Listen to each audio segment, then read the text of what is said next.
இன்ப நாள் இது, இனிய நாள் இது. அரங்கம் அமர் ஆன்றோர்களே, ஆன்மீக சான்றோர்களே, அத்துணை பேருக்கும் என்னுடைய மாலை தமிழ் வணக்கத்தினை மகிழ்வோடு தெரிவித்துக் கொள்கின்றேன். காலத்தின் அருமைகைது ஓரிரு நிமிடங்களில் என் உரையை முடிக்கலாம் என்றிருக்கிறேன். சற்றொப்ப 65 ஆண்டுகளுக்கு முன் சத்ய சாய்பாபாவை வட சென்னையில் காசிமேடு பகுதியில் அமைந்திருக்கக்கூடிய கடற்கரை ஓரம் இருக்கக்கூடிய விஜயா நர்சிங் ஹோம், இப்பொழுது எம்பி மோகன் அப்படின்னு சொல்லக்கூடிய ஒரு நீரிழிவு நிபுணருடைய அப்பா எம் விஸ்வநாதன், அவருடைய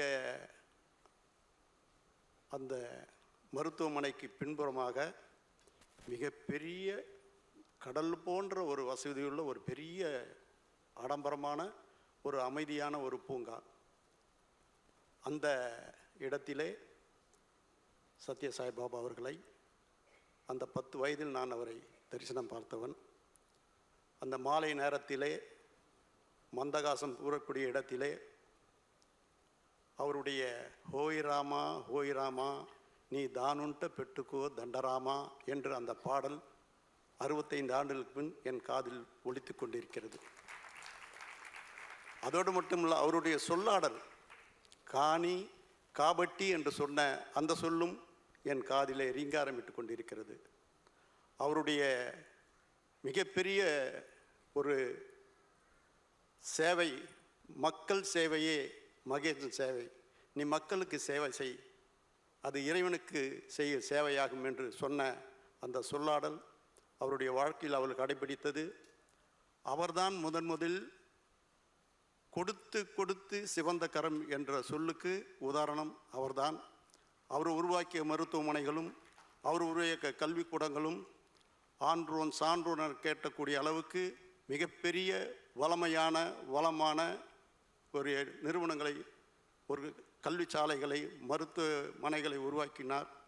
அப்படிப்பட்டவருடைய புகழ் அங்கிங்கெனாதபடி எங்கும் பிரகாசமாக ஆனந்த பூர்த்தியாக அகிலாண்ட கோடியெல்லாம் என்று சொல்லக்கூடிய அளவுக்கு அவருடைய புகழ் சிகரத்துக்கு மேல் சிகரமாக அங்கிங்கெனாதபடி எங்கும் ஒலிக்கக்கூடிய பரம்பொருளாக அவர் புகழ் ஓங்க வேண்டும். சுரேஷ் கிருஷ்ணாஸ்வரை பார்க்கும் பொழுது உண்மையிலேயே அவர் பாதம் தொட்டு வணங்க வேண்டும். எப்படிப்பட்ட ஒரு படைப்பை அனைவரும் கண்டு ரசிக்கக்கூடிய அளவுக்கு மிக பிரமாதமாக அவர் படமாக்கியிருக்கிறார். செவியிலே செந்தேன் மழை, புவியிலே தேவா அவர்களின் இன்னிசை, அவருடைய பாடல்கள்லாம் மிக பிரமாதமாக செவி குளிரும் சிந்தை மகிழும். அனைவருடைய கேட்ட மகுடியின் நாதம் கேட்டு மயங்கிடும் நாகம் போல் அந்த பாடல் என் மனதை தொட்டது, அவர் கையை கரம் பற்றியது. அப்படிப்பட்டது என் தம்பி பா விஜய் மிக சிறப்பான பாடலை வசனங்களை உருவாக்கியிருக்கிறார்.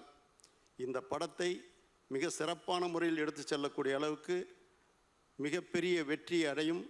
இந்த தயாரிப்பாளர்களை உண்மையிலேயே நான் செய்யவில்லையே என்ற ஏக்கத்துடன் நான் இங்கிருந்து நான் விடைபெறுகிறேன். உங்களுக்கு கடவுள் நிச்சயம் அருள் புரிவார். பாபாவினுடைய பாசமும் அன்பும் அரவணைப்பும் உங்களை கவசம் போல் காக்கும்.